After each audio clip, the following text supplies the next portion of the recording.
Hello, I'm Bakhtiar Sanov. Welcome to A News. Here is what's shaping the headlines today. Ukraine and Russia hold productive first day of US-led peace talks in Abu Dhabi. Israel strikes Gaza, killing more than 20 Palestinians, including women and children. And Marco Rubio hosts a critical minerals meeting as United States move to counter China's dominance.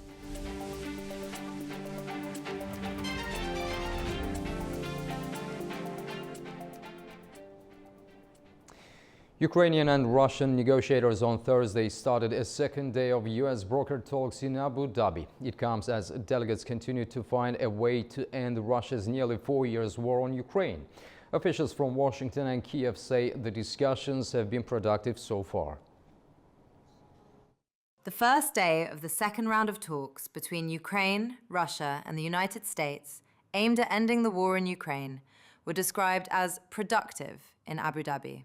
US President Donald Trump sent Special Envoy Steve Witkoff and his son-in-law, Jared Kushner, to help bring the sides closer to an agreement.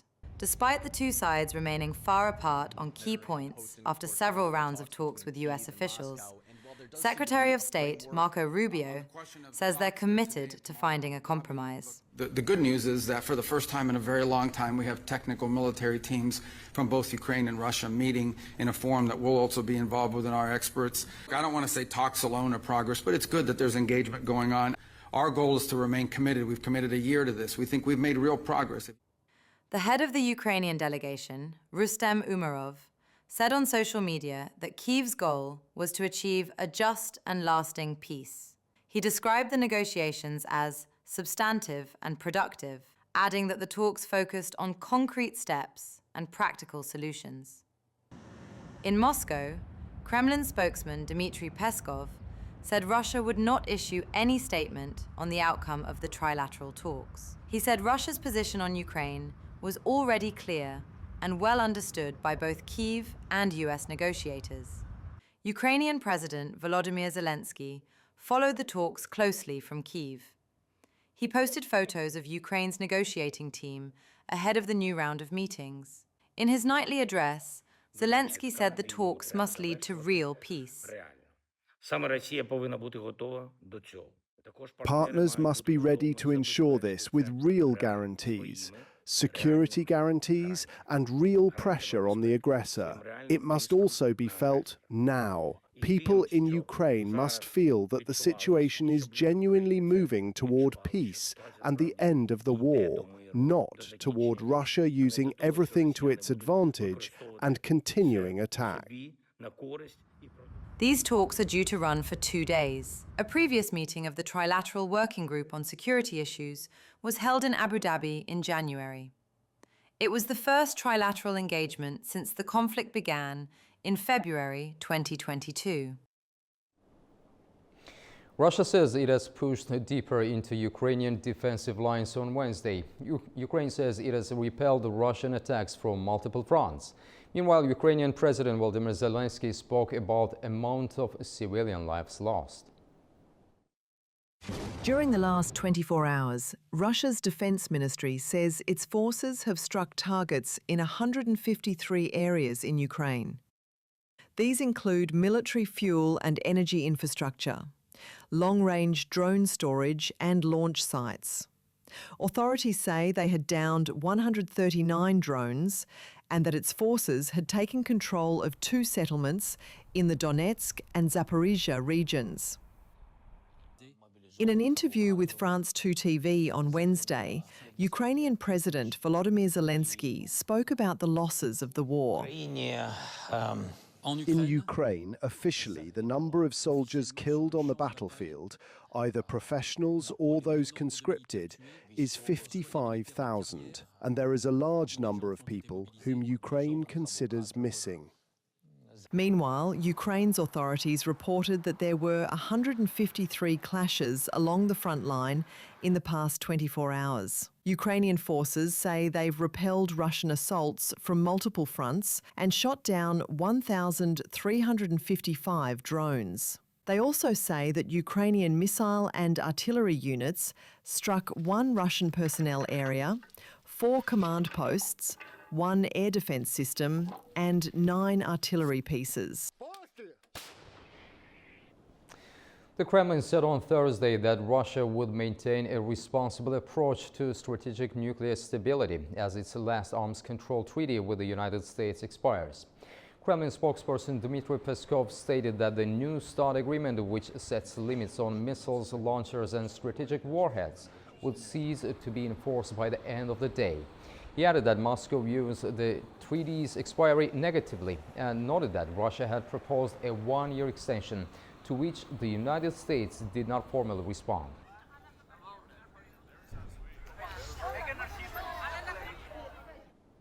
French President Emmanuel Macron has hosted European Commission President Ursula von der Leyen and European Council President Antonio Costa in Paris for talks.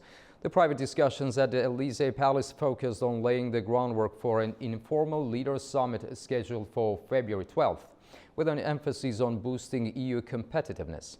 The agenda also included security and defense issues, continued support for Ukraine, and broader challenges surrounding European sovereignty.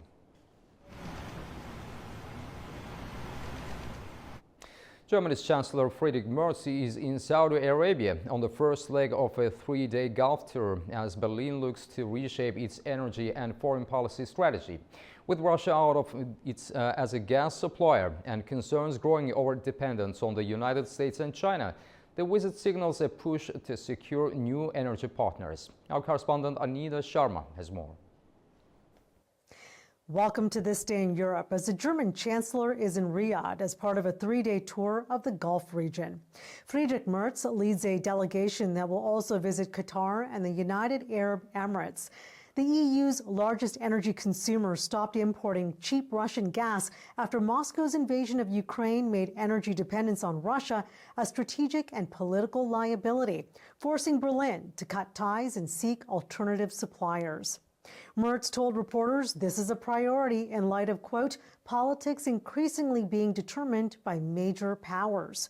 The trip also marks a strategic push to reduce reliance on traditional partners such as the U.S. and China, while building new economic bridges with influential players in the Middle East. Last month, EU Energy Commissioner Dan Jorgensen hinted that the bloc was getting uncomfortable with its overwhelming dependence on American LNG that could put the EU in an unfavorable position geopolitically. The Gulf states have long been major exporters of oil and gas, and Germany is looking not only at conventional energy deals, but also deeper collaboration on future fuels like green hydrogen and broader economic investment. This aligns with developments in Saudi Arabia and the UAE, and to a lesser extent, Qatar, countries that are diversifying from the traditional oil and gas business into tourism, logistics, services, tech, and, of course, AI. With respect to arms exports, Merz said Berlin would start loosening restrictions. As geopolitical tensions rise in the Middle East, Merz's mission underscores a broader shift in German foreign policy, a move toward economic pragmatism and diversification at a time when long-standing alliances are being tested and new strategic relationships are taking shape. For A News, I'm Anita Sharma in Arnhem, Netherlands. Israeli attacks across the Gaza Strip have killed at least 24 Palestinians, this according to health officials. Authorities say that several areas were hit, including Gaza City and Khan Yunis, raising fresh concerns about the stability of the ceasefire. Israeli attacks across Gaza have killed at least 24 Palestinians since dawn, according to local health officials. Among the dead are 6 children and several women. Authorities say the strikes hit multiple areas, including Gaza City in the north and Khan Yunis in the south. Health officials say a medic was killed while trying to help wounded people. He died when a second attack hit the same location. In Khan Yunis, explosions also struck tents in Al-Mawasi, an area sheltering displaced families. The Israeli military says the strikes were carried out after Palestinian fighters opened fire on Israeli troops, seriously wounding a reservist. Israel described the incident as a violation of the ceasefire and said one strike targeted a senior militant commander. The violence comes just days after the Rafah border crossing with Egypt partially reopened. However, evacuations of patients were briefly halted, leaving many waiting to cross for medical treatment. Israeli authorities say the crossing remains open, but cite security and coordination issues. Palestinian health officials say dozens of patients were unable to leave Gaza as planned. Hamas has condemned the latest attacks, warning they risk undermining the fragile ceasefire, which has been in place for nearly 4 months. The United States is launching a push to build a new trade bloc on critical minerals, seeking to reduce dependence on China and reshape how key materials are sourced and priced worldwide. The US is rallying allies to form a new trade bloc for critical minerals materials vital to electric vehicles, semiconductors and advanced defense systems. Speaking at a ministerial forum at the US State Department in Washington, Secretary of State Marco Rubio said the initiative aims to protect global supply chains from disruption. We have 55 partners that we're hoping to enter into collaboration with. Many have already signed on, and the goal here is very simple. We all understand that having a reliable global supply chains in critical minerals and processed and finished materials are critical to everything we do. Today it's heavily concentrated in the hands of one country, and that lends itself to, at worst case scenario, being used as a tool of leverage in geopolitics. The Trump administration previously launched Project Vault, a federally backed strategic reserve of critical minerals, treating access to these materials as a national security priority. US officials say recent export restrictions and market disruptions have underscored the urgency of securing alternative supplies. Critical minerals are essential for modern technology, but most are processed and refined outside the countries where they are mined, creating supply bottlenecks. US officials say that concentration largely benefits China, which dominates global processing capacity for many critical minerals. Washington argues this gives Beijing significant economic leverage and leaves other countries exposed to export controls, price pressure and political risk. And I think there's a growing global recognition that we need to have supply chains for critical minerals that are reliable and diverse across the world. Some countries have a number of critical minerals that they have available to them in terms of mining, but just haven't been able to do it because a foreign competitor will come in. They'll gut the price, they'll undercut it through state subsidies and unfair practices, and so it becomes economically unviable to be able to explore for critical minerals. The proposed bloc would coordinate investment, production and pricing to keep projects economically viable. US officials say the goal is not to cut off trade, but to reduce reliance on a single dominant supplier.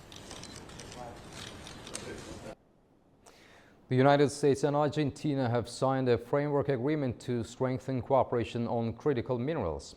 Argentina's ministry says it's to strengthen and secure supply chains. Last year, the ministry says that mining exports reached more than $6 billion. The deal comes as Washington looks to diversify its sources of critical minerals, reduce reliance on dominant global suppliers, and expand strategic economic partnerships across Latin America. China's leader Xi Jinping has raised Taiwan as the central issue in relations with the United States during a phone call with President Donald Trump, as both sides signal cautious optimism about stabilizing ties after a period of strain. China's leader Xi Jinping called Taiwan the most important issue in China-US relations during a phone call with US President Donald Trump on Wednesday, adding that the US should approach arms sales to Taiwan with great prudence. The two sides discussed key issues including economic and trade relations, global and regional security, and sensitive matters. Chinese President Xi Jinping said that China is ready to work with US President Donald Trump to steer the giant ship of China-US relations steadily forward. President Xi reiterated China's position that core interests must be respected while calling for pragmatic cooperation in areas of shared interest, including economic stability, trade, and people-to-people exchanges. US President Donald Trump says he had an excellent phone call with Chinese President Xi Jinping. Donald Trump posted on his social media Truth that his relationship with President Xi is an extremely good one. And as he says, we both realize how important it is to keep it that way. This optimistic development comes after a year of rocky China-US relations due to disputes over trade, technology restrictions, and competing strategic interests, leading to periodic tensions and mistrust between Beijing and Washington. Xi's remarks come as preparations continue for President Trump's upcoming visit to China, which is widely seen as a critical opportunity to build on recent exchanges and inject new momentum into bilateral relations. Analysts say the visit could help reset the direction for China-US ties in the next phase, with both sides expected to further discuss trade, strategic stability, and ways to prevent tensions from escalating while reinforcing the message that stable China-US relations benefit not only the two countries but the wider world. Manu Martin, A News, Beijing. Now we'll take a short break. Right after the break, we'll discuss the latest developments in the U.S.-brokered Ukraine-Russia peace talks in Abu Dhabi and what's at stake. Stay tuned.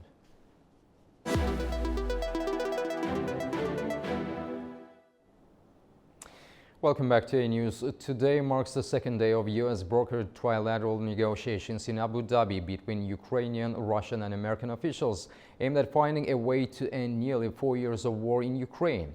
Kiev's negotiators described the first day as substantive and productive, although no breakthrough has emerged and deep disagreements, especially over territory, remain unresolved.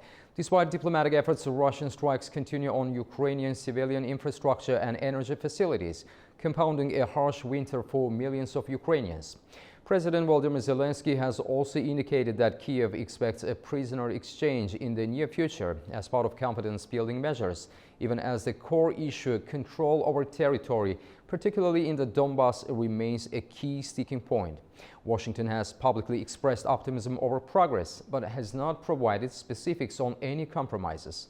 For deeper insight into the implications of these talks and what they might mean for the war's trajectory, we are joined by political analyst Diogo Castro Silva in Sao Paulo. Diogo, thank you very much for joining us.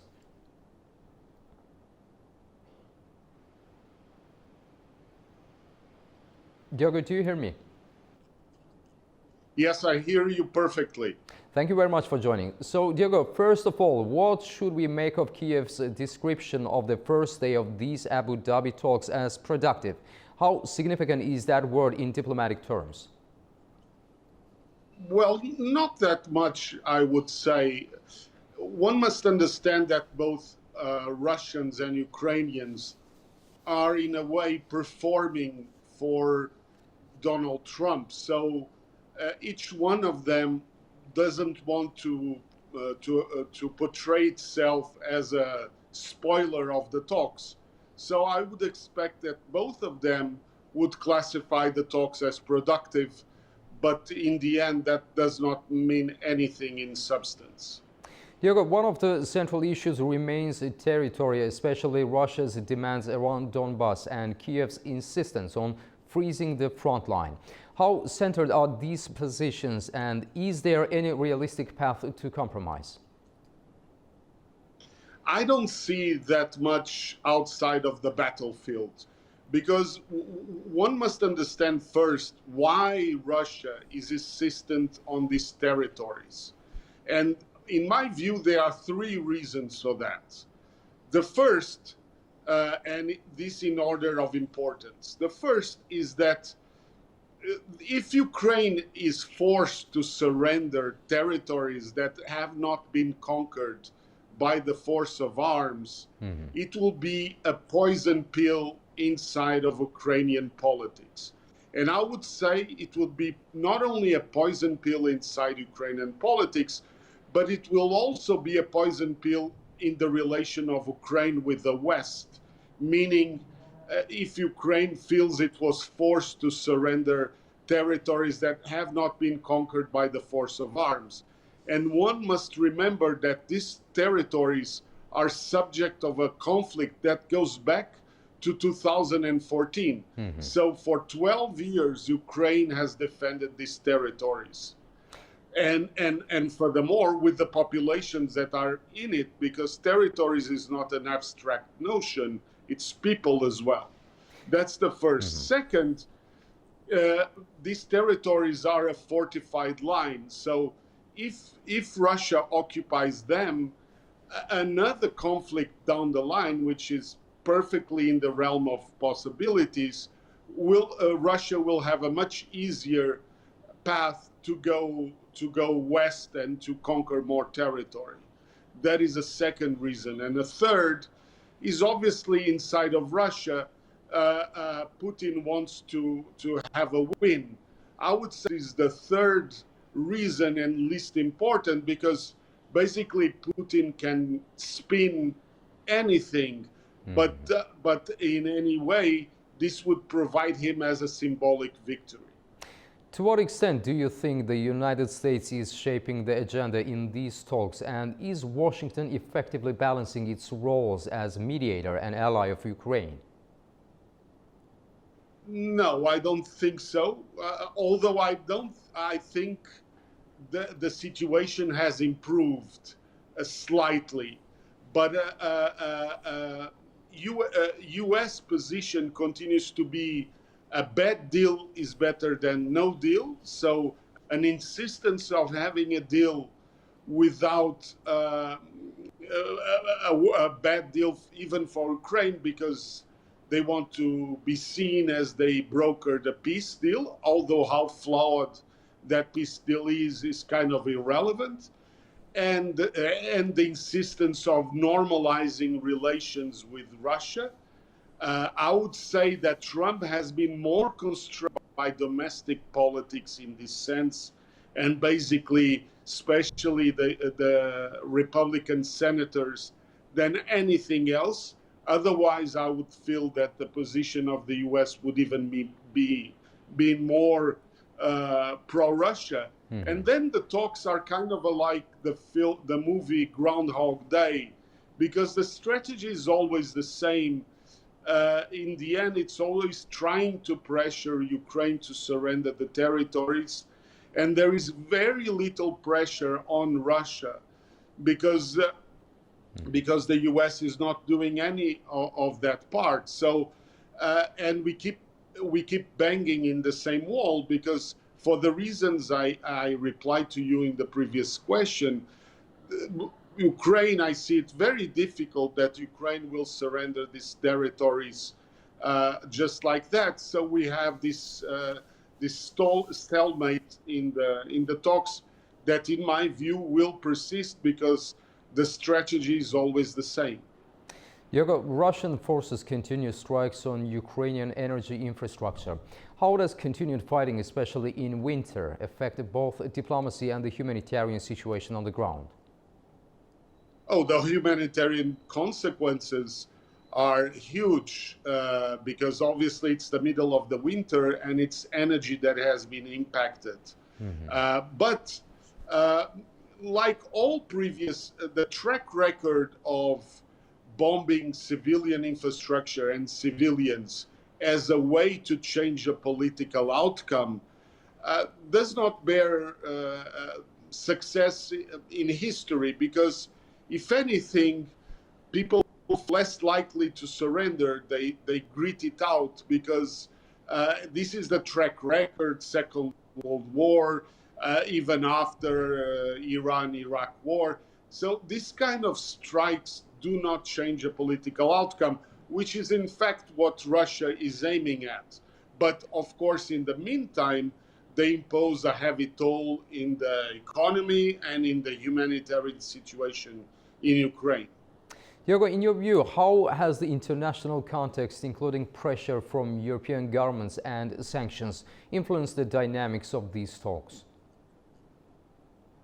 Well, the question is, I would put it in another way, is that by always excluding Europe from these talks, also the US is making more difficult to reach any kind of settlement, because Europe has several of the keys to end this conflict. One of them being the main backer of the Ukrainians, and second, the frozen assets, and third, the Ukrainian conflict is truly relevant to the European security as a whole. So these three questions are are central to any kind of settlement or any kind of peace that with any chance of success.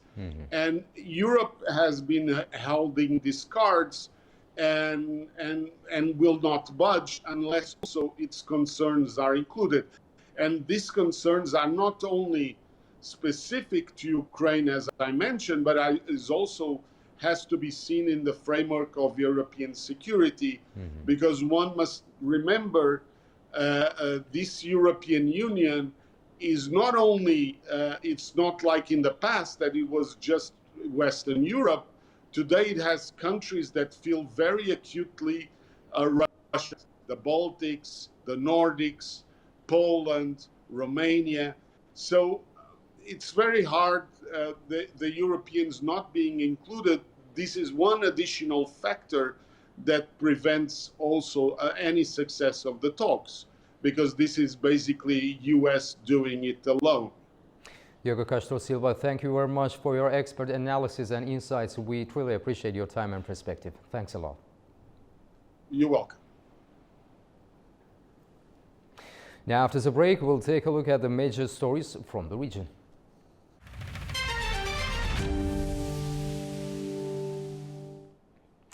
Welcome back to A News. Now, let's take a closer look at the key stories shaping the region. In Abu Dhabi, Azerbaijani President Ilham Aliyev and Armenian Prime Minister Nikol Pashinyan have been jointly awarded the Zayed Award, recognizing efforts to advance peace, encourage cooperation, and support regional stability. The move has drawn praise from Turkey's President Recep Tayyip Erdogan, who welcomed the international recognition of initiatives aimed at easing tensions in the South Caucasus and congratulated both leaders on the honor. A News' Adam Morrow has more. Turkish President Recep Tayyip Erdogan has congratulated Azerbaijani President Ilham Aliyev and Armenian Prime Minister Nikol Pashinyan for receiving this year's Sheikh Zayed Award for Human Fraternity in Abu Dhabi. Erdogan praised recent steps taken by both leaders toward establishing lasting peace in the Caucasus region, describing those efforts as extremely valuable. In a video message, Erdogan reaffirmed Turkey's support for last year's US-brokered peace agreement between Azerbaijan and Armenia, saying the deal promised to open a new chapter for the region's future. Kazakh President Kassym-Jomart Tokayev also congratulated Aliyev and Pashinyan on receiving the prestigious award, which was presented at a ceremony held Wednesday in Abu Dhabi. Tokayev said the agreement reached last year marked a turning point in history, showing that even long-standing conflicts can be resolved through dialogue, responsibility, and restraint. He said the deal, brokered last summer by U.S. President Donald Trump, confirmed that reconciliation is not a sign of weakness, but a manifestation of strength. Congratulatory messages were also sent by the leaders of Uzbekistan, Kyrgyzstan, Lebanon, and Jordan.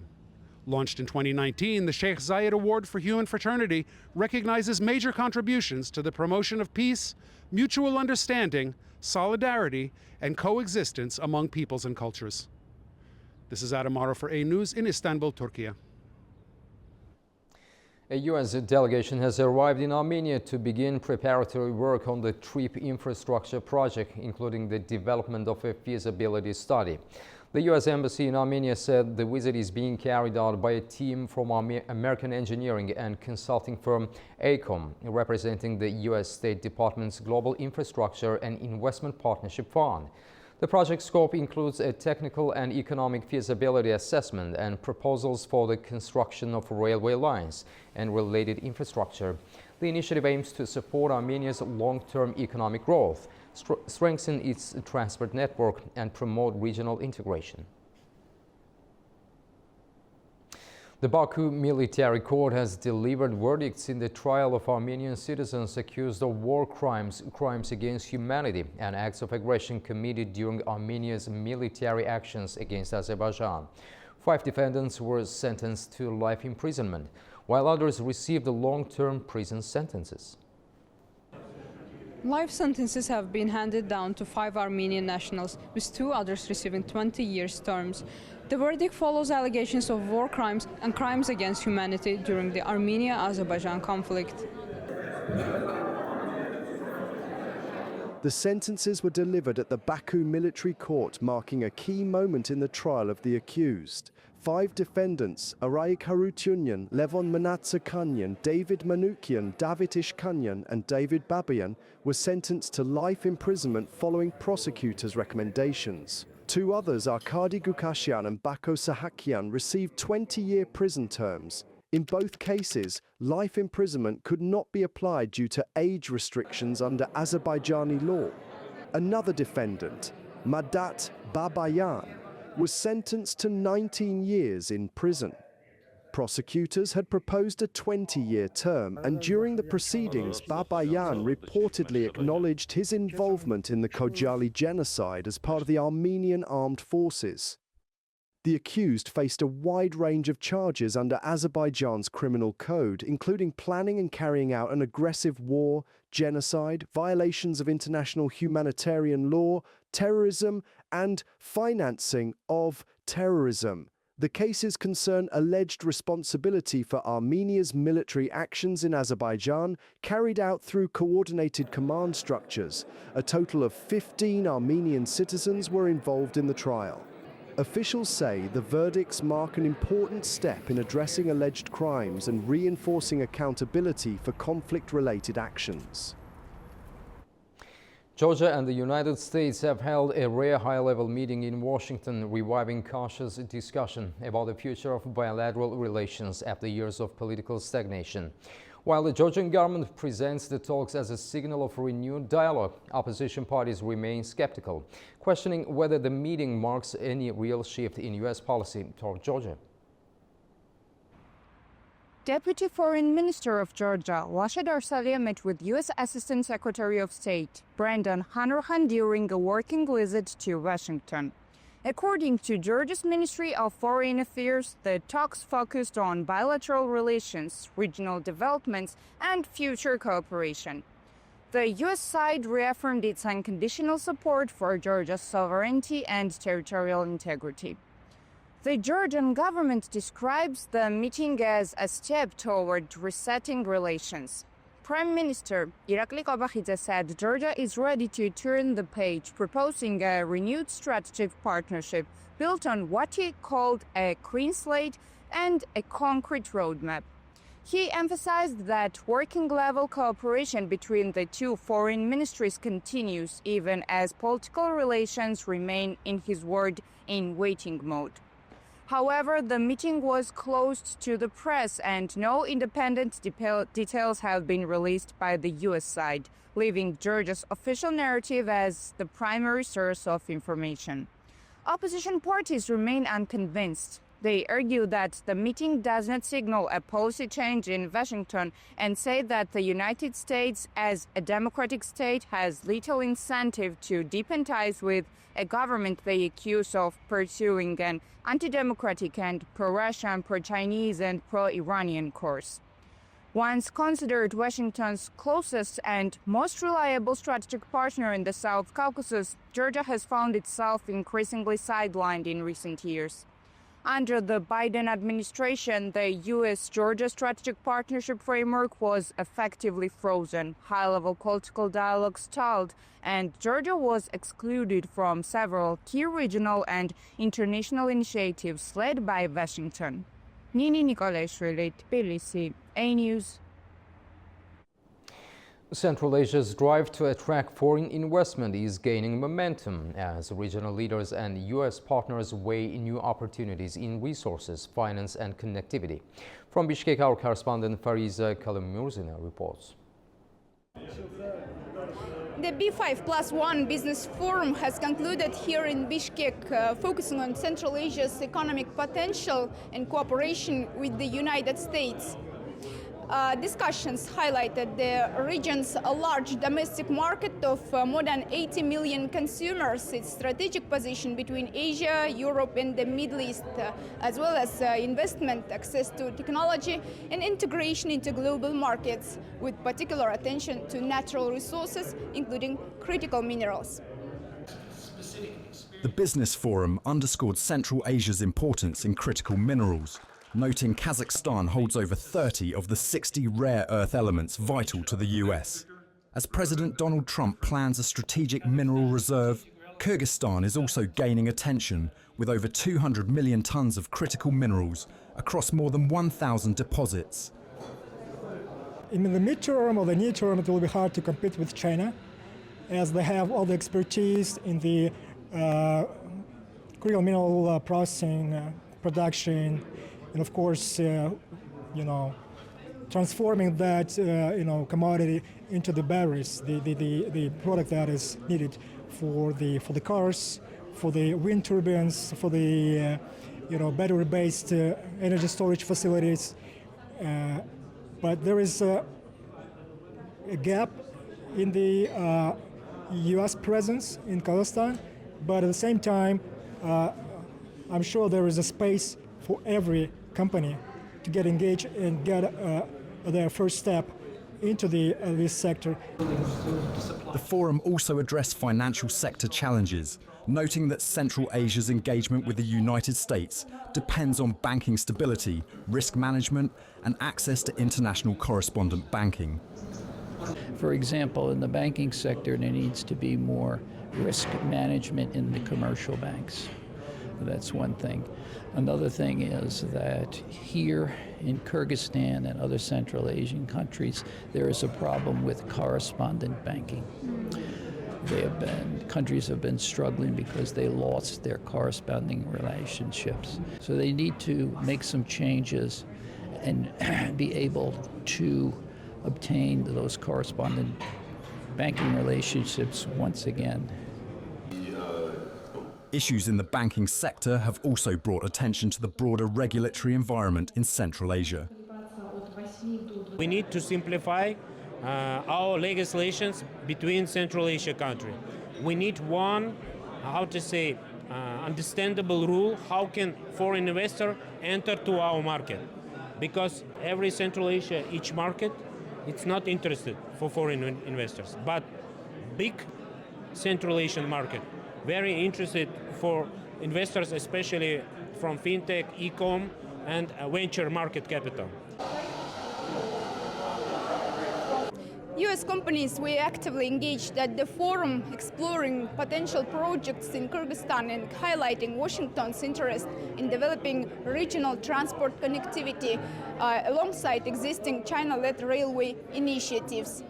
The forum concluded with the signing of a communique outlining an updated action plan to attract investment and deepen the integration of Central Asian economies into global markets. Fariza Kalimurzina, Bishkek, A-News. Uzbekistan is preparing to expand uranium production as part of a broader push to strengthen its mining and energy sectors. Our correspondent in Tashkent brings us more. Uzbekistan plans to begin developing 4 new uranium deposits in 2026, as authorities move to increase production and expand processing capacity. Last year, the country produced about 7,000 tons of uranium, while identified reserves reached 139,000 tons, highlighting Uzbekistan's growing role in the global nuclear fuel market. New projects are expected at the Aynasay deposit in Jizakh region, as well as western Kizilkok and southern Jogildi in the Navai region, and eastern Agron in Samarkand region. Officials say increased extraction will require expanded infrastructure, including new processing facilities and a stable supply of sulfuric acid used in uranium production. A $150 million project at the Aynasay site is scheduled to launch extraction as early as July, supported by construction of more than 68 kilometers of roads and 110 kilometers of power lines. The plans come as Uzbekistan accelerates cooperation in nuclear energy and seeks to strengthen resource security while supporting long-term industrial growth. Authorities emphasize that improving efficiency and ensuring timely project implementation remain key priorities for the sector's development. Iris Sivilvajab reporting from Tashkent, Uzbekistan, A-News. Art and environmental advocacy come together in Azerbaijan's capital Baku as a new international exhibition turns public sculpture into a call from conservation. The show brings global themes of coexistence, endangered wildlife, and shared responsibility into the spotlight at the Heydar Aliyev Center.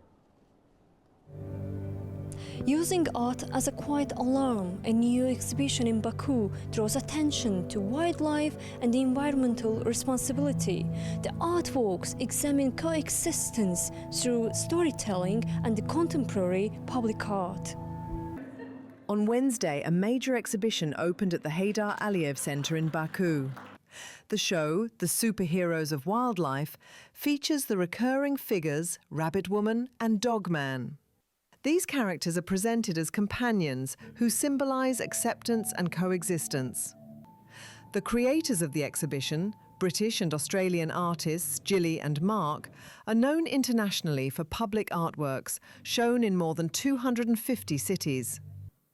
Their practice centres on themes of equality, diversity and wildlife conservation.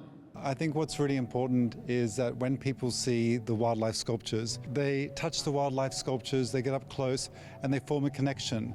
And when people connect to wildlife, they will care for wildlife and then want to protect wildlife.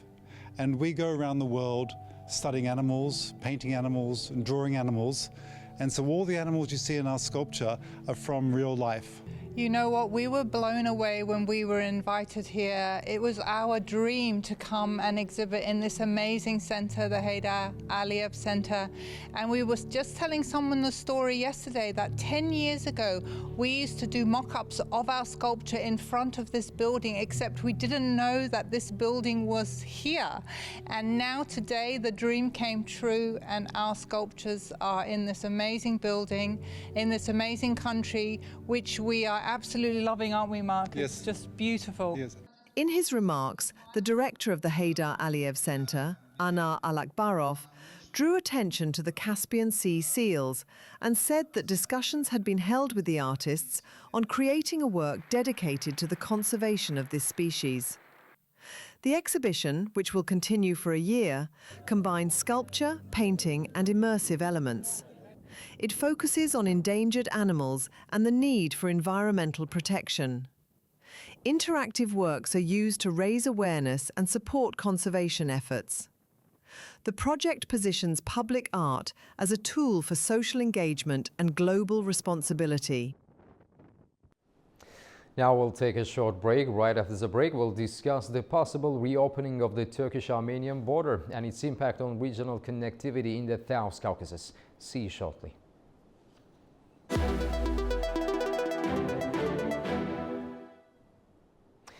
Welcome back to A News. After more than 3 decades of closure, the Turkish-Armenian border may finally be on the brink of reopening. Diplomatic momentum has accelerated following milestones in the Armenia-Azerbaijan peace process, capped by the awarding of the 2026 Zayed Award for Human Fraternity to leaders in Baku and Yerevan.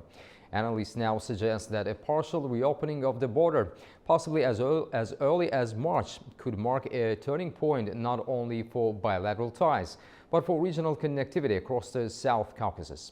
To unpack the implications, I'm joined by Ahmad Hashemi, director at the Global Policy Institute in Washington, D.C. Ahmad, welcome to the program.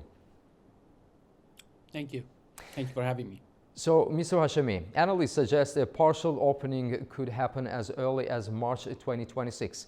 What conditions made these timelines suddenly realistic? So we are witnessing over the recent years some seismic changes in terms of geopolitical landscape.